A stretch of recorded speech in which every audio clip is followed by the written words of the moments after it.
après à l'Achmania, on verse le deuxième verre de vin. Il y en a qui ont l'habitude de retirer le plateau et on entame le fameux Manishtana.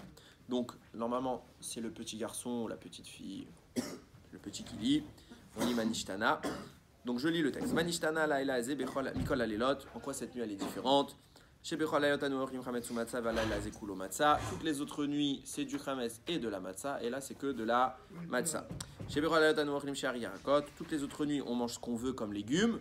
Valaila ze kulo maror. Cette nuit-là, que du maror. Les autres nuits, on ne trempe pas deux fois, même pas ne serait-ce qu'une fois notre repas. Et là, on le fait deux fois. C'est quoi les deux fois où on trempe? Karpas et Maror. Ok? On parlera de ça après. Hein. Toutes les autres nuits, soit on mange à coudé, soit on mange droit, normal. Et là, il a azé, kulanu mesubim. Et cette nuit-là, on est tous accoudés. Enfin, je vous ai dit qu'on parle d'inclinaison.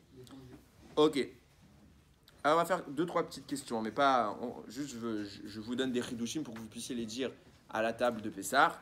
Et on avance. Vous avez regardé, lisez le texte.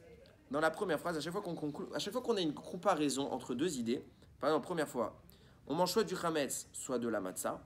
Et après, on dit on mange que de la matzah ce soir-là. Quel est le mot qui a été choisi pour dire que de la matzah? Kulo, pour dire que. Ok? En hébreu, on peut dire que en disant kulo ou rak. Ok? Bon, là, c'est kulo. Très bien. Deuxième phrase, pareil. Toutes les autres nuits, on mange ce qu'on veut comme légumes. Mais cette nuit-là, kulo maror, que du maror. Et regardez la dernière phrase.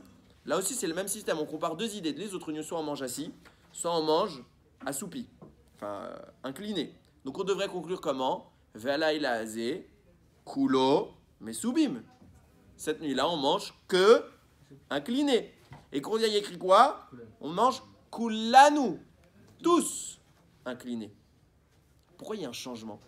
Alors j'ai vu un commentaire de Rav Baruch Moscovitch qui a écrit c'est une vieille Agada que j'ai retrouvée très vieille Agada. Enfin je ne sais pas très vieille, mais en tout cas elle avait l'air abîmée, donc elle avait l'air vieille. Et qui s'appelle Moulal Batish Bachot. Il dit comme ça. Il dit en fait le gars. Alors il y a la première lecture simple du enfant, mais à un moment le garçon il se pose des questions. Quand on dit kulanu tous, c'est une question. Papa, pourquoi mangeons-nous tous accoudés? Donc en clair, le garçon se pose la question. Peut-être que certaines personnes ne devraient pas manger accoudés. Pourquoi tout le monde est accoudé? Or, on mange accoudé pourquoi? En signe de richesse. Et le garçon se pose la question. Papa, quand on est sorti d'Égypte, on était tous riches. Donc à l'époque que tout le monde mange incliné, j'entends. Mais aujourd'hui, pas tout le monde est riche.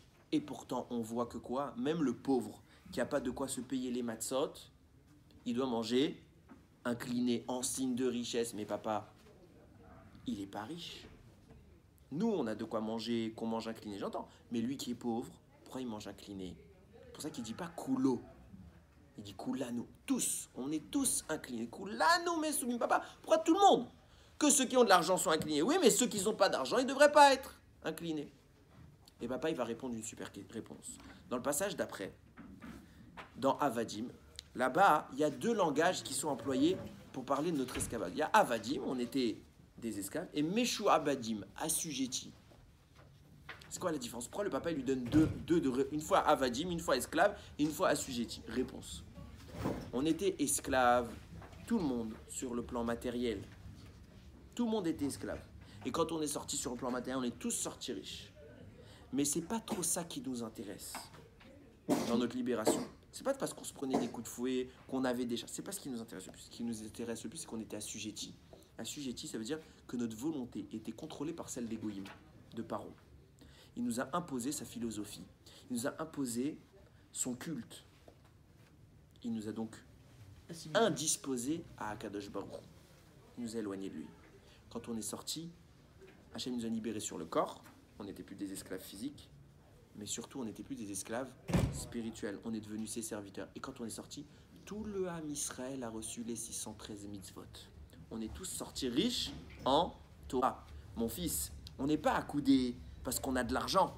Parce que si c'était le cas, en effet, celui qui est riche, il devrait rester accoudé. Et celui qui est pas riche, il ne devrait pas rester accoudé. On est tous accoudés parce qu'on est riche de Torah et de mitzvot. Et pour ça, même celui qui n'a pas d'argent, il est aussi riche que toi et moi, il a le droit d'être accoudé. Toujours le Icar dans la Torah, c'est la Torah, les mitzvot, et c'est surtout pas la parnassa, l'aspect gashmi, l'aspect matériel. Ça, c'est important aussi, on n'a pas dit qu'il faut le dénigrer. Mais pourquoi on célèbre Pessah? C'est parce qu'on a été libéré, on a été au contact d'Akadosh Baruch Hu, on a reçu les mitzvot.